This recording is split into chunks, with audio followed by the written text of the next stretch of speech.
Bonjour à tous, je suis Alexandra Lecarpentier, en charge du marketing au sein du groupe Pazapac APF. Avant de laisser la parole à Michael, je vais dire 3 mots sur le groupe, avec quelques chiffres d'abord, pour vous présenter donc le groupe qui compte aujourd'hui 300 collaborateurs répartis dans 7 agences. On connaît une croissance moyenne annuelle depuis les 5 dernières années de 15%. On a 250 clients actifs et un turnover de 7%, ce qui nous semble important comme donnée quand on sait que l'écosystème est autour de 20-25%. C'est important pour vous d'avoir en face des interlocuteurs stables et qui sont susceptibles du coup de nouer une relation pérenne avec nos clients. En termes d'offres, on a 3 briques dans nos offres. Je vais assez rapidement. Voilà, vous êtes sur de l'infogérance et du service managé, des projets et le support et la maintenance. Et voici là quelques exemples des clients qu'on sert. Donc vous verrez, on a des clients de toute taille et c'est sur tout secteur d'activité. Je laisse maintenant la parole à Michael.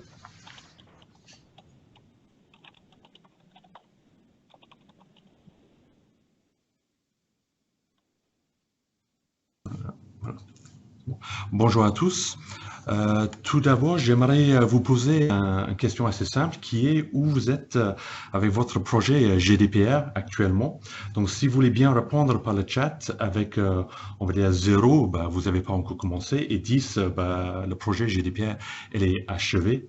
Et comme ça va donner une idée où vous êtes avec vos projets actuellement. Donc, voilà l'ordre du jour pour aujourd'hui.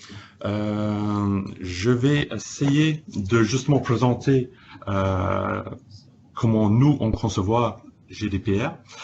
Cette présentation n'est surtout pas des conseils juridiques. Ça, il faut vraiment que je ne peux pas insister assez, que vous prenez des conseils en interne chez vous avec vos juristes. Par contre, ce qu'on va essayer de montrer aujourd'hui, c'est les différents outils que SAP met à disposition pour répondre à ces besoins projet. Donc, j'ai pris de Wikipédia un peu ce qu'ils disent sur GDPR. En fait, elle était votée le 14 avril 2016. Elle concerne les 28 États membres de l'Europe, y compris les sociétés qui vont travailler avec les États membres de l'Europe. Et donc, c'est à mettre en place pour le 25 mai 2018. Donc, c'est un directif ou plutôt se remplace le directif qui était adopté en 95, qu'aujourd'hui en France on connaît avec le CNIL. Et donc aujourd'hui le CNIL, dissuasif peut-être jusqu'à 3 millions d'euros. Avec le GDPR, on passe tout de suite à 20 millions d'euros ou minimum 400 chiffres d'affaires annuels. Donc en fait, on retient le montant le plus élevé. Bien entendu, si vous faites partie d'un groupe, c'est les 400 du chiffre d'affaires global de la groupe. Donc c'est commence à être un peu plus dissuasif. Donc en taquinage, c'est est-ce que vous avez mis à profit ces 714 jours qui viennent d'écouler depuis le vote. Ou autrement dit, vous n'avez que 37 jours ouvrables jusqu'au le jour où c'est implémenté. On va être pragmatique, c'est une utopie de mettre en place GDPR dans ces 37 jours. Donc, je vais vous expliquer comment moi je vois les choses, qu'est-ce qu'on peut faire dans ces 37 jours, comment on peut les mettre au profit et comment on va faire ensuite pour que vous soyez mieux armés pour répondre aux législations. Donc, SAP, c'est un slide de SAP. C'est comme ça qu'eux, ils voient les choses avec les différentes responsabilités, les droits individuels. Je ne vais pas aller en profondeur parce que j'avoue qu'on ne m'accorde que 45 minutes pour vous expliquer ce qui est en fait un grand sujet. Par contre, à n'importe quel instant, vous pouvez poser, comme on l'a dit, des questions dans le chat et je vais essayer de les répondre. Si toutefois ce sont un peu le cadre, on peut bien sûr reprendre contact après le chat et cette présentation pour expliquer plus longuement. Les points clés de la réglementation, je pense, sont surtout sur cette slide. C'est la limitation de finalité, la minimisation des données, la transparence, le droit de la compréhension, le droit de la portabilité et le droit à l'oubli. Je vais montrer à fur et à mesure les différents outils, comment on se peut répondre à chaque de ces articles. Cela dit, j'ai que quelques articles là. La réglementation qui est téléchargeable, elle fait 90 articles et plus, parce que c'est en sous-articles. C'est très complexe, une fois de plus. Les juristes vont devenir vos amis pour vous aider à parcourir le document. Pour la limitation de la finalité, en résumé, c'est collecter les données avec des finalités bien déterminées, explicites, légitimes, et ne pas être traité ultérieurement d'une manière incompatible avec ces finalités. C'est bien borner les choses. La minimisation des données, c'est de prendre uniquement les choses qui sont pertinentes et limiter à ce qui est nécessaire au regard des finalités. La transparence, c'est de traiter de manière licite, loyale, transparent au regard de la personne concernée. Et ces données-là peuvent être traitées par un outil qu'on va voir plus tard, qui est le GRC Process Control. Ensuite, le droit à la compréhension, c'est le responsable doit être capable de traiter, prendre des mesures appropriées pour fournir toute l'information vis-à-vis de la personne avec qui on a récolté les informations et bien expliquer qu'est-ce qu'on fait avec ces données, comment ils vont être traités, à quelle fin. En fait, c'est la partie transparence totale et de bien expliquer à la personne comment on va exploiter les données. Le droit à la portabilité, c'est le droit de recevoir les données à caractère personnel les concernant dans un format structuré et lisible par machine. On en parlera un peu plus tard, mais c'est vrai que cette partie-là n'est pas très claire dans les normes, étant qu'il n'y a pas encore de format prédéterminé, étant que c'est très vaste comme sujet. Et le droit à l'effacement ou le droit à l'oubli, c'est un jour, je voudrais être oublié, et donc d'appliquer dans le temps, je crois qu'il y a de 30 jours, justement cette suppression des données, et c'est pas justement mettre des blocages, mais c'est vraiment la suppression, et je vous expliquerai plus longuement dans les slides qui viennent. Donc les outils. SAP met à disposition pas mal d'outils pour répondre au GDPR. Elles sont citées sur la gauche, donc il y a l'Information Lifecycle Management, le Master Data Governance, bon je ne vais pas énumérer tous, mais il y a trois que je trouve très intéressants et qui pour moi sont importants pour le GDPR.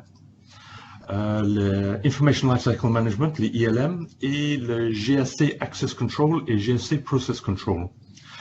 Pourquoi ces trois-là? Parce qu'en fait, elles arrivent de remplir les besoins de gouvernance, transparency, le brèche des données, les droits d'oubli, toutes les choses qui sont citées en haut. Donc, en haut, celles qui sont en noir doivent être traitées de manière, on va dire, informatique. Celles en vert, c'est plutôt hors informatique. Donc, comme je disais, le SAP Process Control, Access Control font partie du module GRC.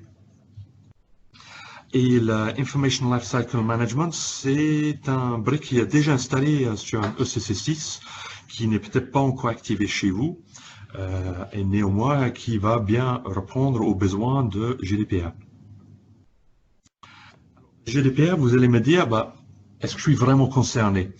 Donc là, je vous donne un exemple d'un flux dans SAP, un flux quelconque, où vous avez un partenaire, un client. Et à partir de là, on a peut-être créé un contrat, une commande, livraison, la facturation, et on enchaîne avec le paiement. Et à chaque niveau, vous allez voir que sur le gauche, là, vous avez le nom et l'adresse. C'est des données qui sont justement personnelles. Ensuite, vous avez un numéro de contrat avec un numéro unique qui permet d'identifier justement le partenaire. Donc, c'est des données personnelles. Vous avez la commande, vous allez forcément trouver le donneur d'ordre, vous allez trouver d'autres partenaires. donc des données personnelles, y compris pour la livraison et la facturation. Et bien sûr, pour le paiement, vous avez les données, que ce soit des données bancaires ou des données de cartes de paiement, toujours des données personnelles. Et donc, le GDPR vous demande à un moment donné d'être bien vigilant avec comment vous exploitez ces données, qui peuvent les voir, comment vous allez les gérer dans votre base et surtout la finalité qui est vous allez les garder combien de temps et à quel moment vous allez les supprimer. Donc, les outils, comme je vous avais dit, les ILM et les GAC. ILM, elle existe depuis 10 ans. C'est un produit plutôt mûr dans les outils de SAP. Elle était embellie pour GDPR avec quelques perfectionnements. Néanmoins, c'est un outil bien rodé. Pour que ça fonctionne, par contre, pour le GDPR, il faut un minimum de support pack et package EHP. Donc, comme vous voyez là, l'EHP pour le système ERP, ce serait l'EHP 7 avec un support pack 13. Pour ceux qui sont réticents de faire des passages en support pack, j'ai déjà testé pour vous avec des support packs bien moindres. Et en disant, je vais passer les notes OSS, je vais créer les tables nécessaires. J'y arrivais peut-être à 98% et après c'était un échec lamentable. Donc, un perte de temps, je vais être honnête. Donc, je ne peux pas insister assez que c'est vraiment nécessaire d'avoir ces prérequis minimum. Vous allez aussi constater pour la partie BW que ce n'est pas disponible. Pourquoi? Parce que SAP estime que BW, c'est du spécifique, c'est-à-dire que vous allez créer des cubes, des tables à partir de vos données en provenance de ECC6 ou de HR ou de, je ne sais pas, une autre source. Et de ce fait-là, SAP ne peut pas savoir d'où viennent vos données, s'ils sont personnels ou pas. Donc malheureusement, c'est à vous de justement prendre ça en main, soit avec du spécifique, soit avec les outils standards BW. Néanmoins, il n'y a pas d'outil clé en main pour ça. Donc là, on va aborder les ILM. Donc les ILM, qu'est-ce qu'elle va permettre pour la partie GDPR? C'est la gestion des archives, la rétention et la suppression, tout ça par des règles qui vont être appliquées à vos données et qui vont justement permettre l'optimisation de la suppression des données basées sur ces règles et de justement être sûr qu'on enforce ces règles, qu'il n'y a pas de lapsus une fois qu'ils sont déterminés, ça va tourner en automatique. Il y a aussi d'autres idées qui vont, ou des outils, pardon, qui vont être les e-discovery, qui vont permettre, avec des règles prédéfinies, d'attacher des données à des besoins. Et puis après, il y a aussi la possibilité de faire des blocages légaux. Et tout ça, on va sauvegarder les données dans un lieu de stockage qui est compatible avec les ILM. Alors, une question dans le chat. ILM permet-il de gérer des données personnelles en dehors du système SAP? Alors justement, on va y arriver à ça. Merci pour l'enchaînement. Parce que ILM, en fait, elle base sur... Alors, vous avez 4 cases là. La petite case en gris, le Data Archiving, c'est l'outil SERA qui existe depuis des décennies dans SAP. C'est l'outil d'archivage par défaut. Et en fait, ILM, c'est la petite case, je ne sais pas si vous le voyez, bleu, donc c'est le Retention Management, qui s'appuie sur l'archivage standard. Alors, elle ne permet pas d'archivage, comment dirais-je? Si, je vais aller jusqu'au bout. Donc, le ILM va permettre cet archivage avec les règles de rétention, comme on peut voir, les différents pays là, la Chine, les US et l'Europe, et donc archiver sur un lieu de stockage sécurisé. Ce que je n'aborde pas, c'est la partie vert foncé, le System Decommissioning. Néanmoins, ILM permet de regarder un système SAP Je vous donne un exemple. Vous êtes en train de partir de ECC6 vers S4HANA. Vous voulez garder le système ECC6, mais que pour des références. Le système decommissioning va permettre de justement absorber ces informations clés de votre ECC6, le garder dans ILM afin que vous n'avez plus besoin, vous pouvez éteindre ces systèmes ECC6 et continuer avec S4HANA et ILM pour référencer vos anciennes données. Et le non-système SAP, SAP il permet de regarder des systèmes externes à SAP, mais uniquement d'analyser via des connecteurs bases de données. Mais en aucun cas, il permet l'archivage ni la suppression dans ces systèmes, étant qu'il ne peut pas connaître comment ça fonctionne, la base de données dans ces systèmes-là. Donc, est-ce que j'ai répondu aux questions? Alors, gérer des données personnelles entre le système SAP, j'ai envie de dire non. Il va peut-être mettre en évidence, si vous avez fait la connexion avec ces systèmes hors SAP, que les données y sont, mais il ne va pas permettre de les archiver, étant qu'il ne sait pas mettre les grappins sur les bases. Donc, le flux client. Alors, on a une autre question dans le chat. Je ne comprends pas dans l'exemple d'expédition client ce qu'il y a comme données personnelles. Les données personnelles, ce serait le numéro de téléphone du contact, ce serait les données bancaires, ce serait justement le lien entre, malheureusement, SAP dans les flux de documents va copier ces informations dans chaque document potentiellement. Donc en fait, on va trouver à chaque niveau, à chaque strate, des données personnelles. Si la GDPR et les données personnelles, ce n'est pas familier pour vous, c'est là où vraiment je vous conseille de prendre contact avec un juriste qui va expliquer à quel point les données personnelles pourraient être même les IMEI de votre numéro de votre téléphone portable. Ça peut être un login qui serait utilisé sur une plateforme. C'est tout, c'est très varié. Maintenant, selon les métiers que vous exercez, peut-être vous serez plus ou moins concerné. Je suis pas du tout juriste, donc je ne peux pas vous conseiller davantage, à part prendre des vrais conseils avec des vrais professionnels qui vont vous aider vis-à-vis de votre métier. Donc, une fois qu'on a ces archivages, ou SAP est prêt à archiver, ILM, il y a 3 possibilités pour stocker les données. Il y a un lieu qui est certifié WebDAV. WebDAV, c'est un protocole de communication avec un serveur WebDAV certifié SAP. Il y a la possibilité de stocker les données sur une base de données IQ. C'est pas très intéressant si vous n'avez pas SAP Business Object, c'est peu probable que vous avez une base de données IQ. Et le plus probable, c'est une base de données HANA, si vous avez déjà S4, ou si vous envisagez dans les mois, années à venir, de basculer de votre solution actuelle vers SAP HANA, c'est peut-être l'occasion de justement profiter de cette base qui sera installée en amont, de justement connecter ILM, même si c'est un ILM sur ECC6, vous pouvez le connecter sur une base HANA et profiter de ce lieu de stockage certifié par SAP. Donc le GDPR, c'est quoi? C'est un cycle de vie en fait de la protection des données et sécurité.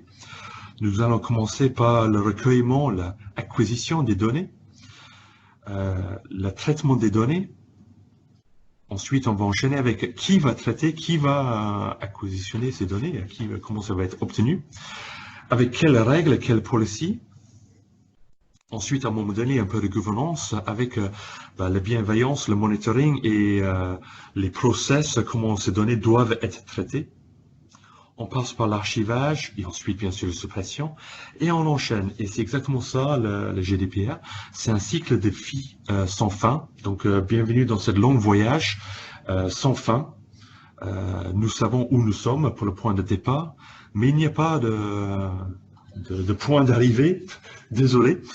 C'est perpétuellement, une fois que vous avez supprimé les données, vous allez enchaîner avec, vous allez récupérer de nouveaux données, vous allez encore les traiter, vous allez vérifier que c'est les bonnes personnes et ainsi de suite. Je crois que vous avez bien compris. C'est un projet sans fin et je vais essayer de vous expliquer pourquoi ce n'est pas un coût, mais en fait c'est une opportunité. Parce que c'est vrai que vous avez des données peut-être dans vos systèmes actuels qui sont là depuis pas mal de temps. C'est peut-être le moment de faire un ménage de printemps.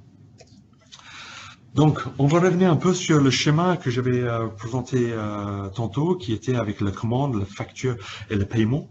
À un moment donné, il y a des obligations certainement légaux de reporting à la fin de, je ne sais pas, l'année fiscale. Et puis, à un moment donné, on a ce qu'on appelle un end of purpose, un fin d'utilité réelle pour votre société, mise à part la nostalgie, et peut-être regarder de temps en temps, les données vont rester dormantes dans votre système pendant une période. Et cette période-là, c'est ce qu'on appelle la période de rétention. Alors, selon les données que vous allez retenir, par exemple, des données de facture, peut-être il n'y a que certains profils qui vont être capables d'accéder à ces données. Même chose pour les modules HR, c'est peut-être que certaines personnes dans le HR qui vont être capables de regarder les données. Et une fois que cette période de rétention est écoulée, on est parti dans la période fin de rétention et maintenant suppression. Et quand je parle de suppression, c'est le point de non-retour. Une fois que les données sont supprimées, on n'est pas censé dire oui, mais en fait, non, j'ai quand même. Non, vous n'avez plus besoin.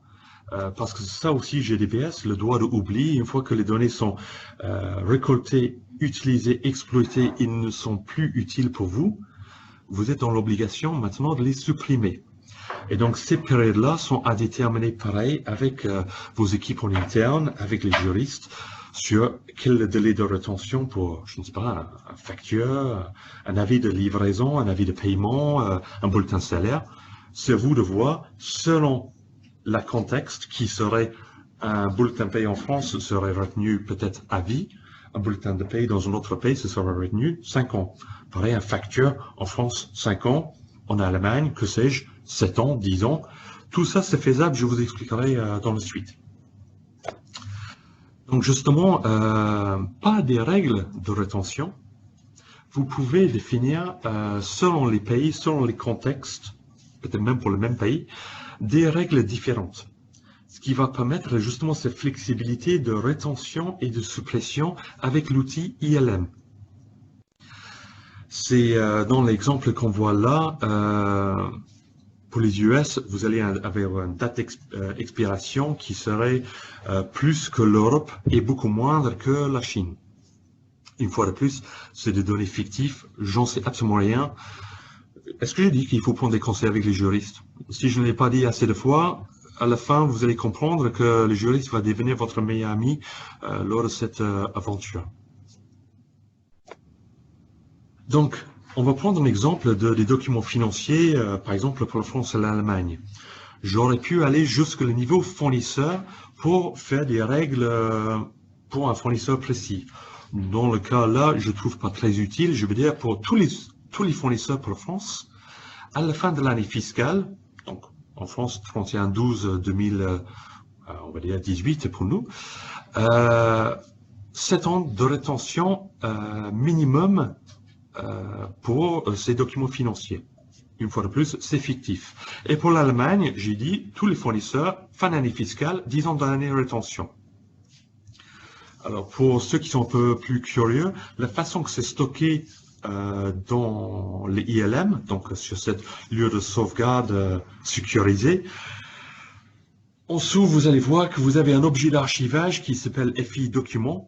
On appuie en effet sur les documents ou les objets d'archivage standard SAP. Et SAP, il crée un archivage ou un arborescence à partir de là. Vous avez France et l'Allemagne. Ensuite, vous avez les fournisseurs et les années à quelle partie ils ont fait la date de rétention. Donc là, c'est 2016, 2017. Et ensuite, on a les objets qui étaient archivés.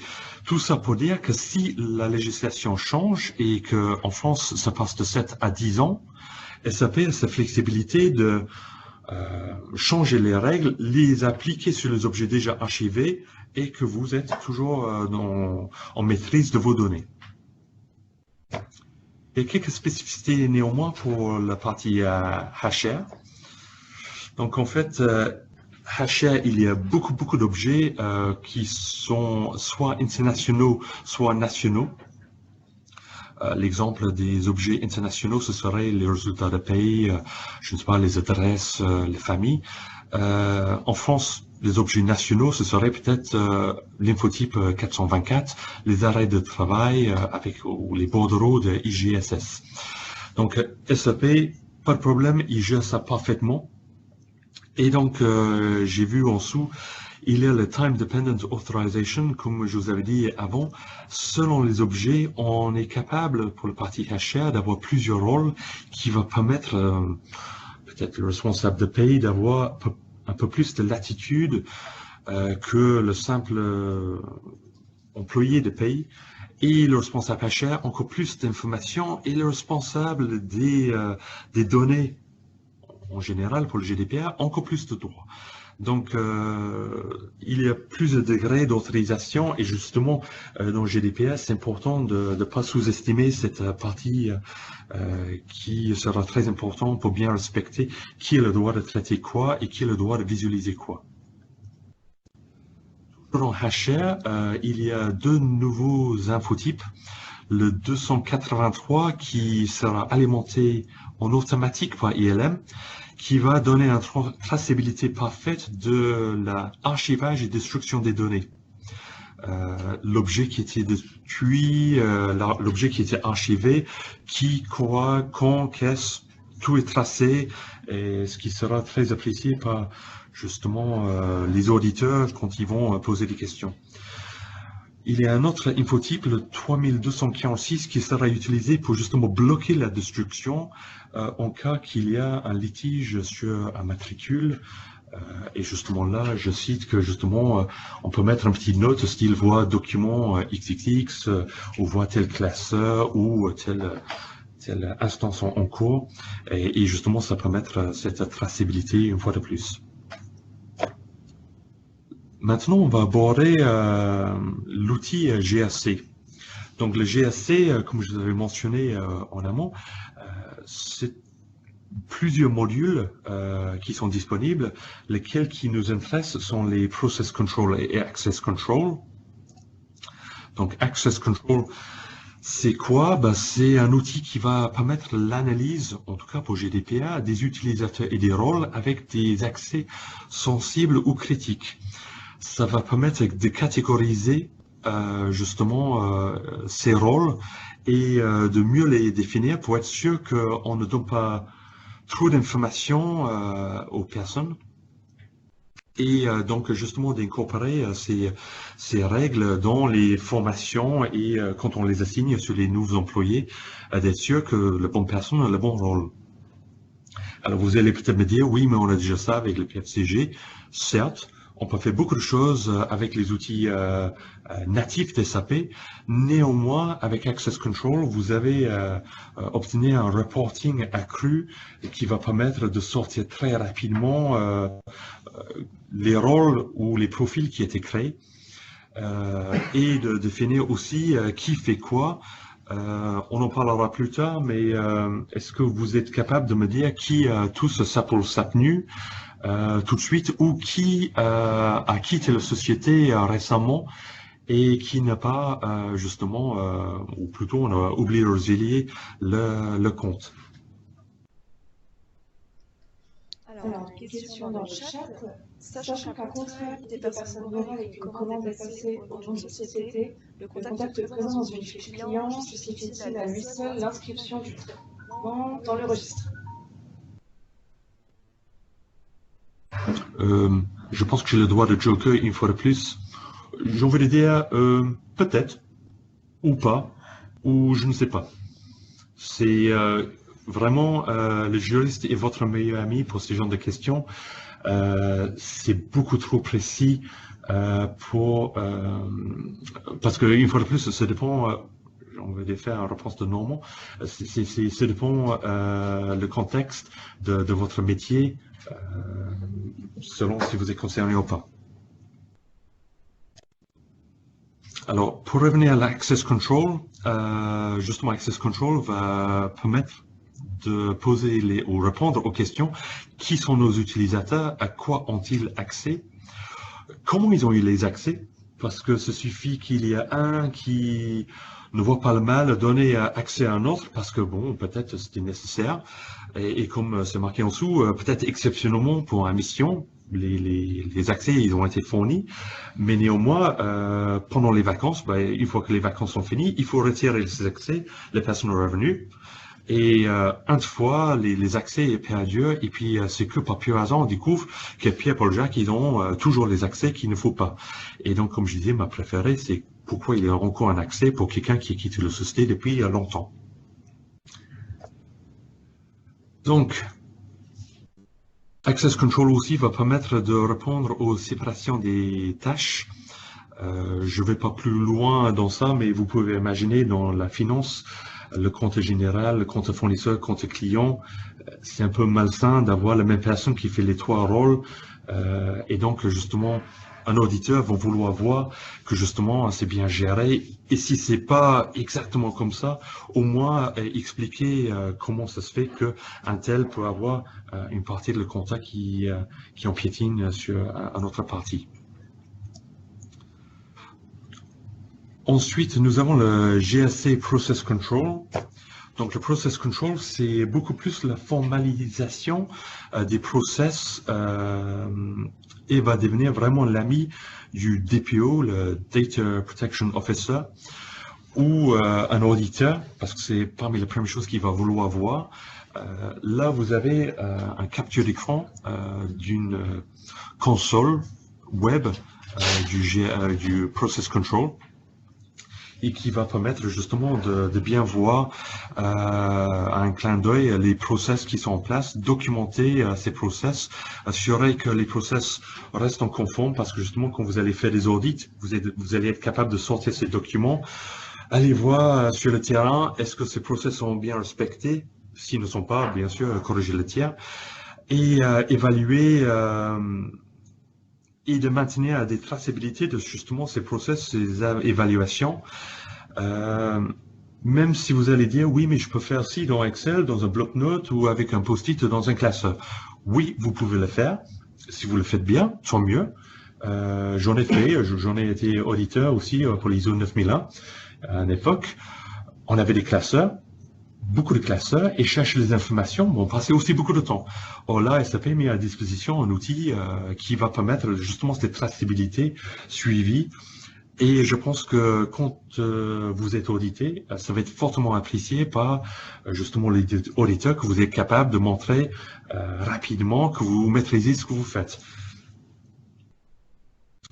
Je ne l'ai pas dit, mais cette solution peut être bien sûr utilisée pour des outils et des process SAP, et bien sûr aussi des process non SAP. Donc, est-ce que j'ai répondu? Oui, moi j'ai répondu un peu les avantages pour GDPR, justement la création, le suivi des process, les impacts justement sur les données qu'on peut détenir, et fournir bien sûr un DPO, éventuellement les actionnaires, les responsables de société, avec des états, des suivis et des statuts sur la compliance sur le GDPR. Donc, maintenant qu'on a parlé un peu de ces outils, l'installation. Alors, comme je disais, les ILM, en principe, elle est déjà dans votre ECC6. Il y a un Business Function App activé. Pour le GRC, c'est des modules add-on, donc c'est des petits plugins à installer. Les deux, que ce soit ILM ou GRC, il y a bien sûr des points de customizing qui se cachent derrière. Et les impacts, une fois que les ILM a été activés, pareil pour le GRC, on ne peut pas faire marche arrière. Normalement, si vous les avez activés, c'est pour une bonne raison, donc vous n'avez pas raison de faire marche arrière. Néanmoins, elles vont sortir dans l'audit des licences SAP. L'autre chose qu'on peut voir pour les ILM, et ça on va voir, j'espère, avec les captures d'écran à la fin de cette présentation, c'est que ILM, comme elle est imbriquée dans SARA, on va voir que les activations ou les fonctionnalités sont activées. Donc, maintenant la suite, parce que vous allez bien me dire, bah, c'est beau tout ça, mais qu'est-ce qu'il faut faire maintenant? Je crois que j'ai déjà mentionné une ou deux fois qu'il faut contacter votre service juridique ou un cabinet de conseil capable de vous conseiller. Je ne peux pas répéter assez ou insister assez parce que vraiment c'est un projet entreprise, ce n'est pas un projet informatique, loin de ça. C'est un projet qui va impliquer toute strate de votre société. Vous pouvez commencer dès maintenant à formaliser sur papier les besoins de rétention d'informations. Et qui mieux pour vous aider avec cette tâche, c'est justement les gens dans la société qui brassent ces informations, que ce soit la comptabilité, que ce soit le marketing, que ce soit le commerce, peu importe, tout le monde a le pied à porter à cet édifice à construire.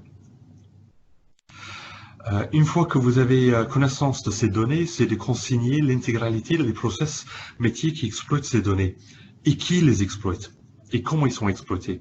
Exemple, vous avez récolté un nom, une adresse email, un numéro de téléphone, l'objectif étant pour la facturation. Ben, si c'est la facturation, ça veut dire que ce n'est pas pour le CRM, ça veut dire que ce n'est pas pour faire du mailing.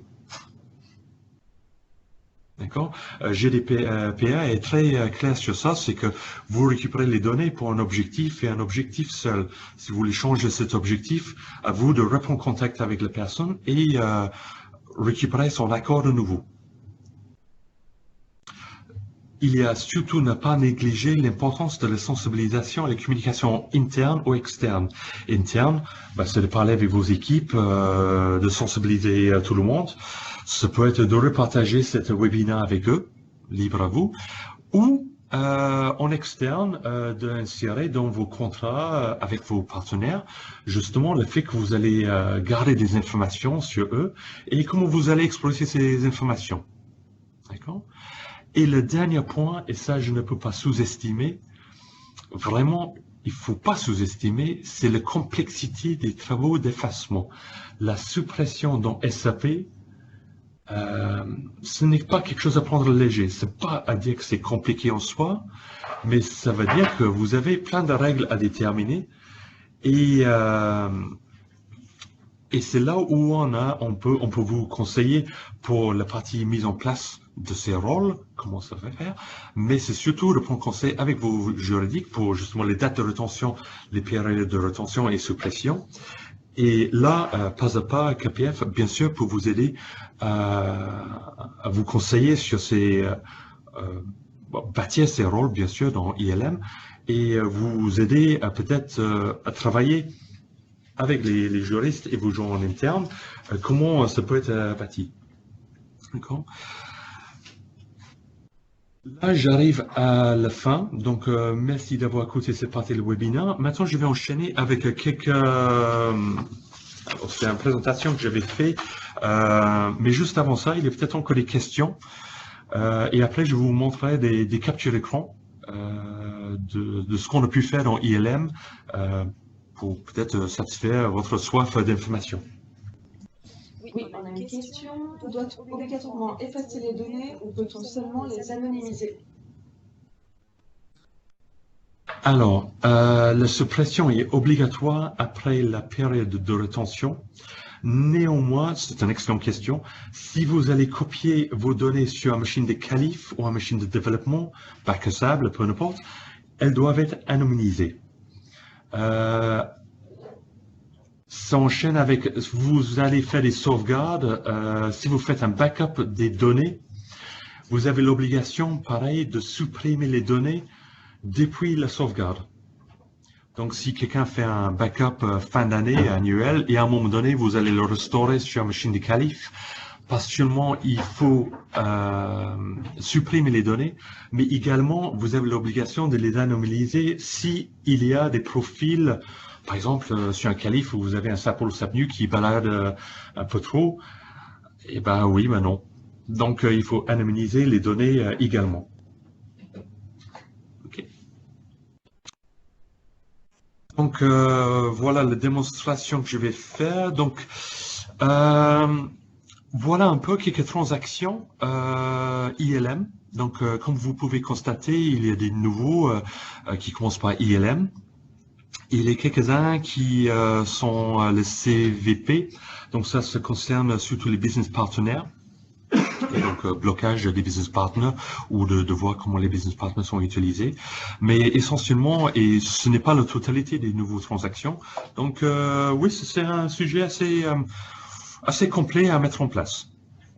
Bien sûr, on est là pour vous aider sur la découverte de ce nouvel outil et si certains parmi vous pensent peut-être vous pouvez le faire en spécifique, je vous défie, ou mieux pas, d'essayer de le faire parce que vu les objets d'archivage, il va falloir gérer des dates de rétention et dates de suppression pour chaque objet.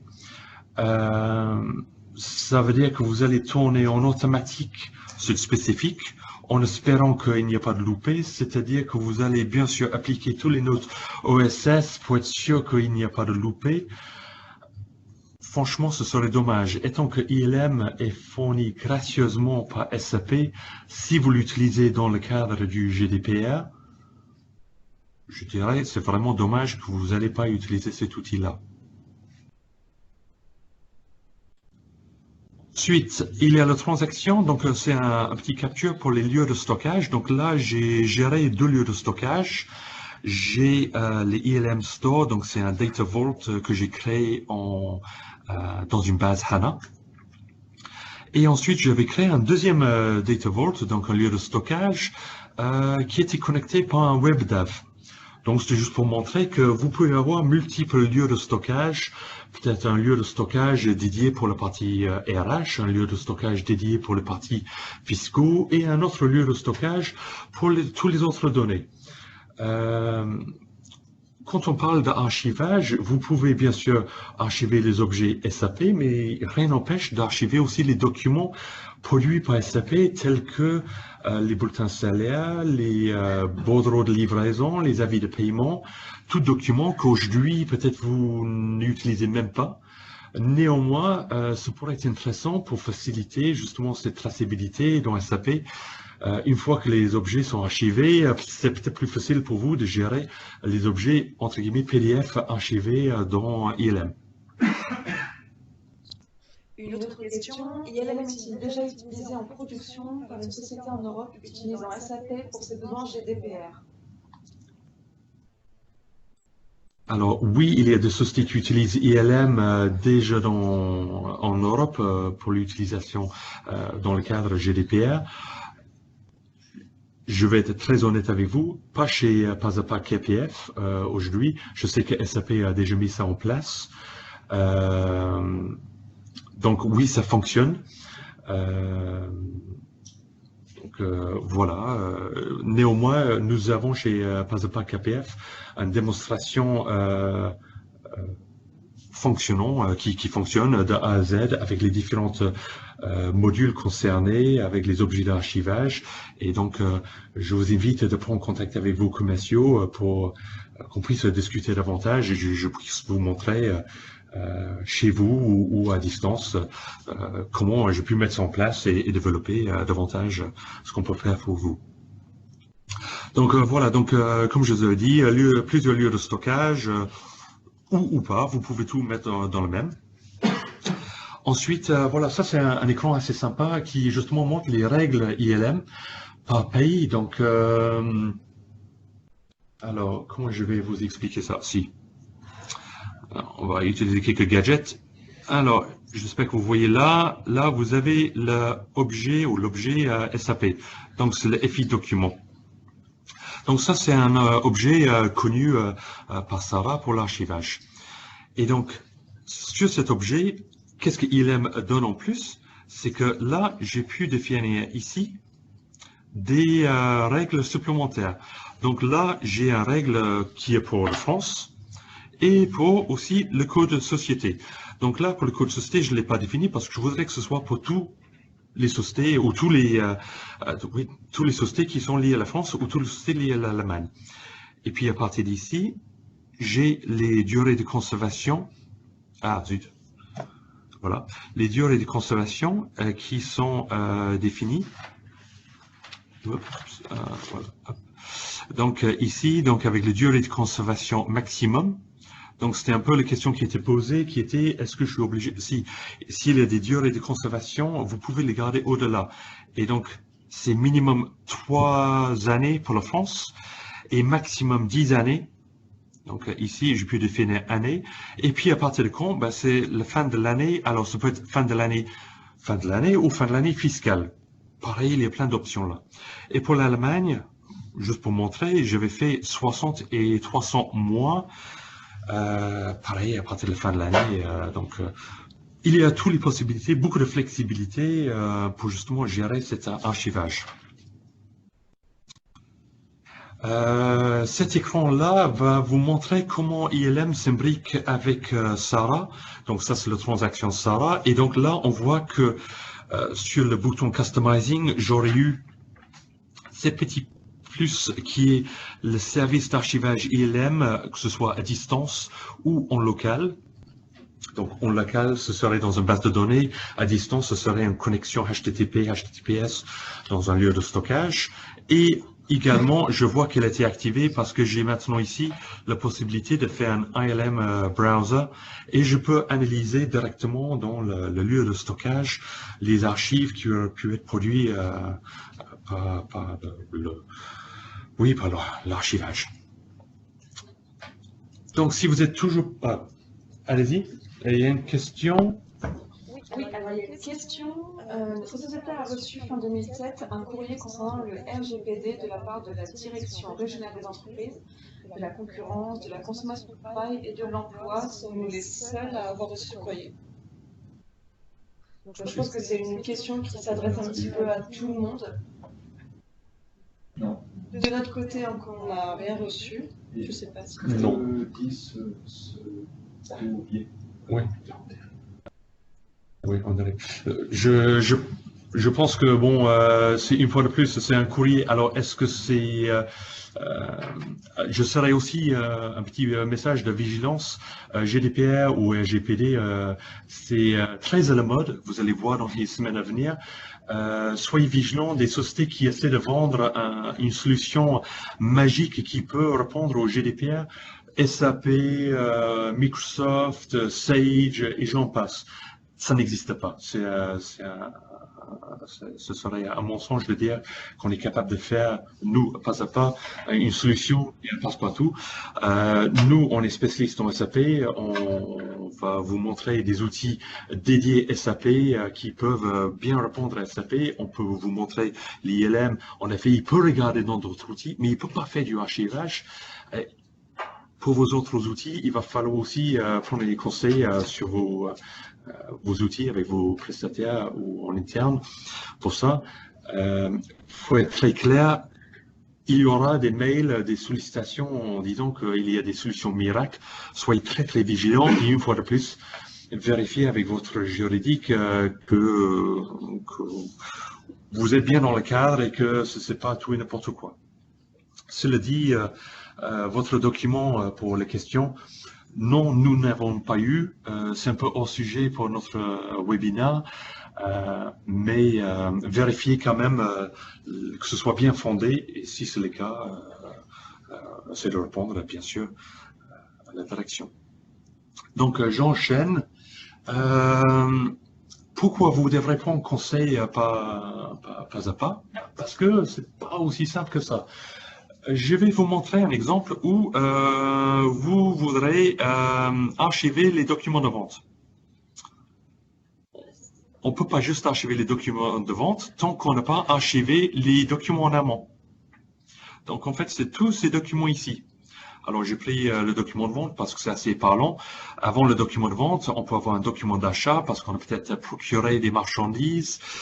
Le document de vente, il y a certainement un facture, il y a des livraisons, il y a peut-être une demande d'achat.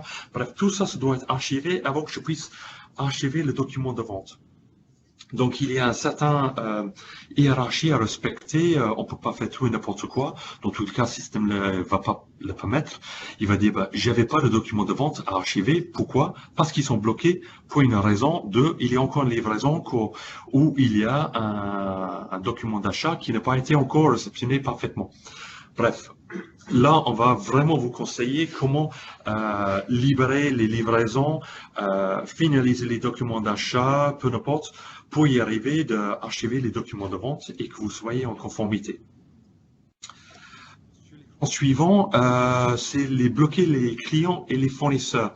Alors, SAP, il y a un outil assez sympathique qui peut mettre, alors c'est peut-être difficile de voir, mais ici, on voit des icônes qui dit s'il y a des données ou plutôt des flux encore en cours, les flux qui sont terminés ou des flux qui sont bloquants pour justement l'archivage.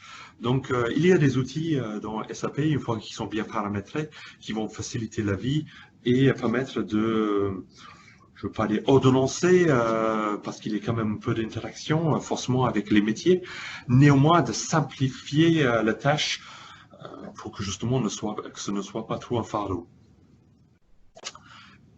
Et donc là, pour terminer, là c'est un écran avec le navigateur d'archives ILM. Donc une fois qu'on a archivé les données, vous allez voir une hiérarchie ici. Donc c'est un peu comme j'avais pu montrer dans le slide par avant, où vous avez le serveur, donc c'est le S4H. Après, vous avez le mandant, vous avez la typologie d'archives, l'objet d'archivage, les mêmes maintenant, là c'était un article que j'avais archivé, le type d'article avec une date de rétention jusque le 31/12/2017. Et donc, c'était le premier archive que j'avais fait, et donc l'objet ensuite qui était archivé. Et on voit à droite, ici dans les properties, on voit justement cette destruction date et expiration date. J'avais envie de faire le test assez rapidement, donc j'avais mis une date de rétention et une date de suppression à 1 jour. Donc ça m'a permis de justement archiver et supprimer très rapidement. Je vous donne aussi cette slide qui n'est pas vraiment la réalité, néanmoins c'est comme ça qu'il serait, avec bien sûr des dates un peu plus normal pour vous, qui serait peut-être, je sais pas, pour les articles, peut-être 1 an après fabrication et que vous ne le vendez plus, que sais-je. Donc voilà, merci de m'avoir accompagné pendant ces 55 minutes. Maintenant, je n'ai pas d'autre chose à vous montrer en particulier. J'ai envie de dire, est-ce que vous avez d'autres questions? L'espace est pour vous maintenant. Et bien sûr, je reste à votre disposition. Si vous avez des questions un peu plus pointues, bien sûr, après ce webinaire, vous pouvez nous contacter et je serai ravi de vous aider et mieux comprendre cette nouvelle norme GDPR qui, comme je vous avais dit, dans 37 jours, va être notre quotidien. Je suis aussi persuadé que le GDPR, on est dans une première vague. C'est vrai que je vais parler de ça. Lors de la portabilité de données, aujourd'hui, la norme, il n'y a pas vraiment de norme. Par exemple, si un employé quitte le HR, donc on va demander le HR au RH de fournir les données, la portabilité en format, je ne sais pas, texte. Il n'y a pas de format prédéfini, par exemple du XML ou un TXT bien formaté, délimité. Et c'est ça que je regrette un peu dans ces normes, et je pense que ça va arriver dans l'avenir. Ce serait d'avoir justement cette normage, et donc je pense que ça va arriver assez rapidement. Alors, nous avons une question. SAP for HANA est-il recommandé? Alors, SAP for HANA, si vous regardez la vision 2025, oui, forcément, S4HANA, elle est forcément recommandée. Dans le média, oui, c'est bien d'envisager parce que dans tous les cas, un projet vers S4, ça se prépare selon ce que vous allez faire, la migration ou conversion. Néanmoins, pour le GDPR, ce n'est pas essentiel, je vais être honnête. Si vous avez les supports PAC et l'OHP adéquats, vous pouvez bien sûr mettre en place le GDPR sur votre ECC6 et utiliser un lieu de stockage reconnu par SAP, que ce soit WebDAV ou du IQ ou du HANA, pour stocker les données.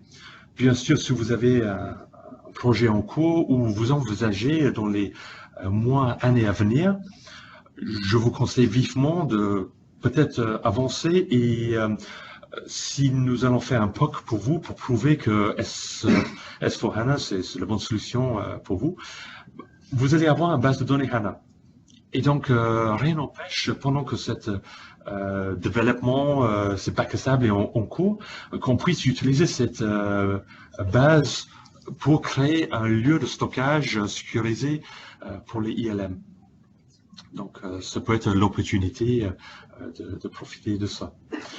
Bien sûr, le fait que vous allez archiver les données, je vais faire un discours un peu commercial là, c'est forcément, vous allez gagner beaucoup de place, vous allez donc forcément faire un passage sur S4 beaucoup plus facilement. Est-ce que vous allez gagner beaucoup de place? Oui, vous allez gagner un peu, mais pas énormément. Par contre, vous allez gagner beaucoup de temps. C'est que vous allez archiver peut-être des objets qui n'ont pas lieu d'y être dans S4. Et même si vous êtes encore dans ECC6, le fait que vous allez archiver ces données, peu importe ce que vous allez faire dans l'avenir, ça va faciliter cette transformation, conversion, parce que vous n'allez pas essayer de rentrer des ronds dans des carrés. Les données seront déjà archivées et donc ce serait un souci de moins. Donc forcément, je vais dire, ça c'est une opportunité pour vous et il faut voir GDPR comme ça. Ça va permettre d'alléger votre base de données et d'avoir quelque chose de beaucoup plus propre pour votre quotidien.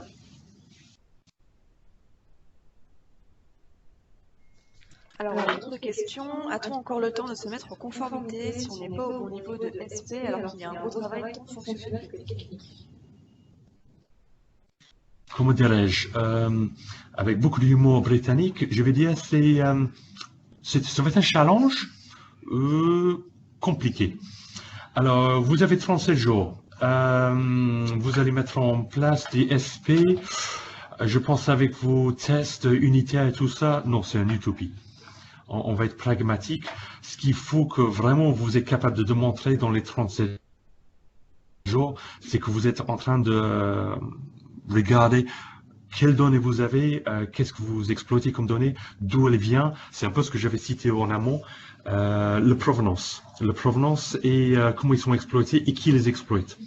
Si vous êtes déjà capable de démontrer ça, vous allez être pas en conformité, vous allez vous faire taper sur les doigts, mais au moins ça montre une démarche de sérieux.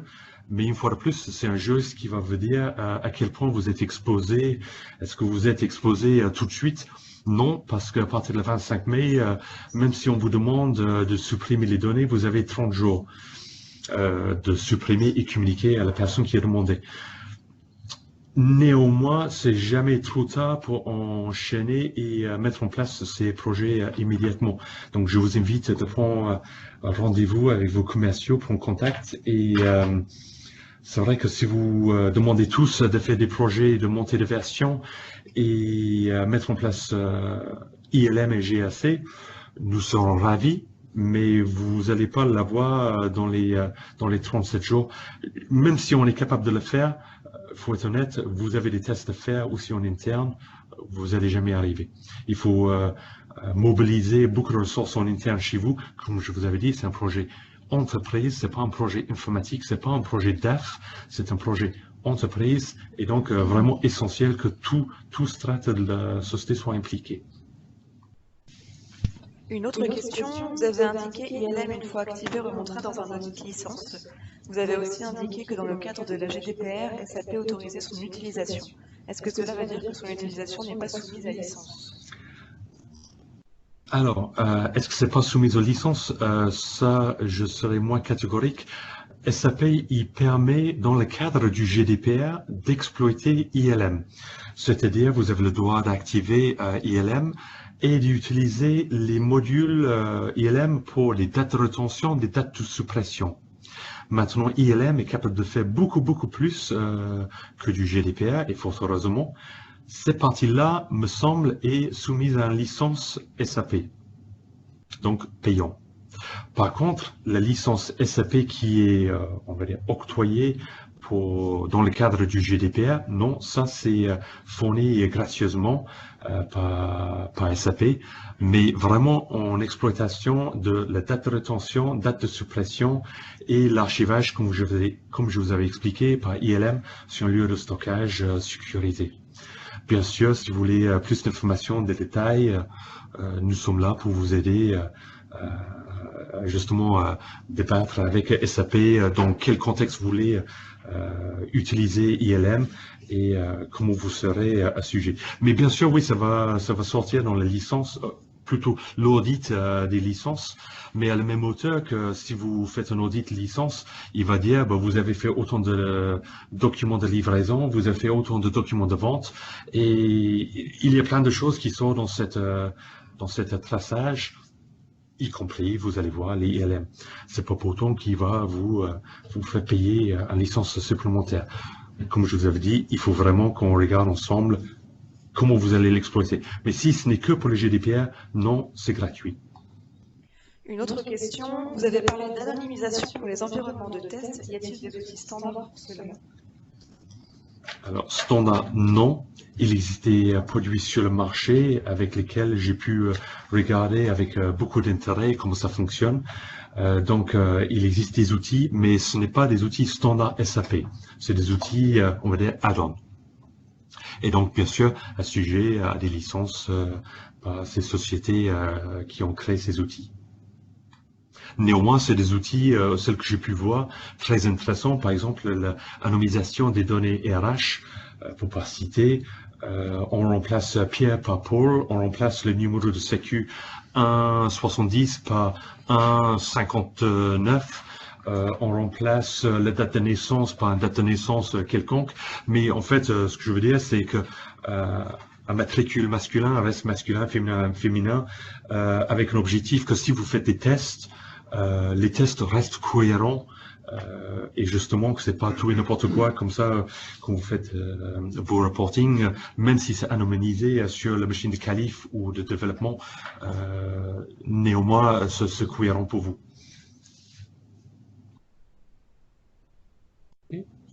Bon, bah, apparemment, il n'y a plus de questions. Donc, j'espère que j'ai pu apporter quelques informations supplémentaires sur ce sujet, comme je pense que vous avez pu découvrir, très vaste. Et je serai ravi de reprendre contact avec vous et nos commerciaux dans un avenir assez proche. Merci à tous d'avoir assisté à ce webinaire. Pour toutes les personnes qui étaient présentes, je vous enverrai dans l'après-midi la présentation ainsi que le replay, si vous voulez le partager ou le re-regarder. Merci beaucoup et n'hésitez pas à nous contacter si vous avez des questions par la suite.